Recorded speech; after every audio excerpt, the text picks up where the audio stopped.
Gouvernance de transition, quand le vice-président écrase le Premier ministre. Les transitions ont généralement confié un rôle prééminent au Premier ministre. La transition en cours au Mali fait de telle sorte que le vice-président écrase le chef du gouvernement.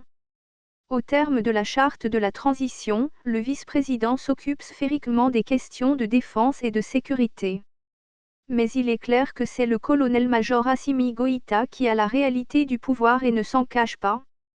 Le principal meneur du coup d'État du 18 août 2020 ne veut pas se faire compter les choses.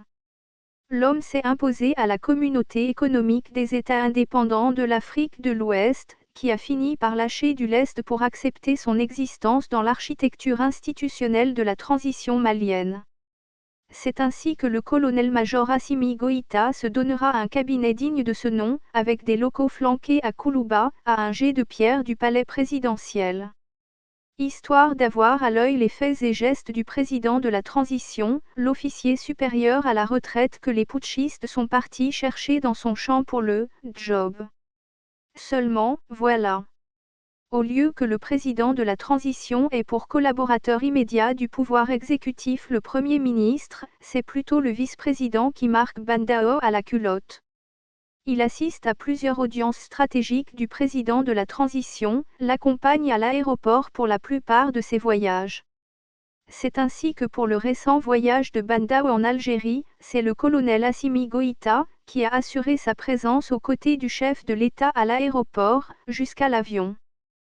Comme pour dire que si l'occupant du palais de Koulouba s'absente du pays, c'est lui le maître à bord du navire Mali.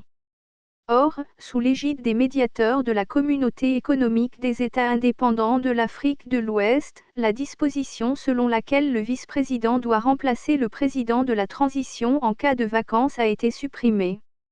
En clair, en cas d'empêchement ou de vacance de la fonction de chef de l'État, c'est la disposition constitutionnelle qui s'applique, le Premier ministre pour l'empêchement provisoire ou le président de l'Assemblée nationale, le CNT jouant ce rôle, en cas de vacance.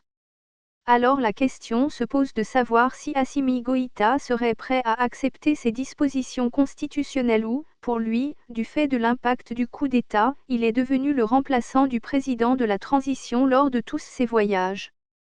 La question reste posée et mérite un avis de la Cour constitutionnelle. Par ailleurs, les choses se présentent telles que le vice-président, selon certaines confidences, ne semble tenir aucun compte du Premier ministre, qui ne serait pas consulté pour certaines décisions stratégiques.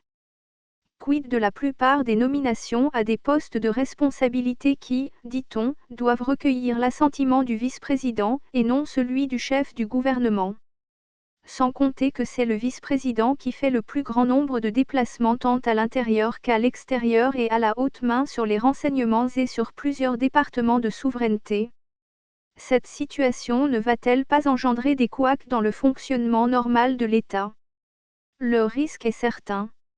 Source: maliweb.net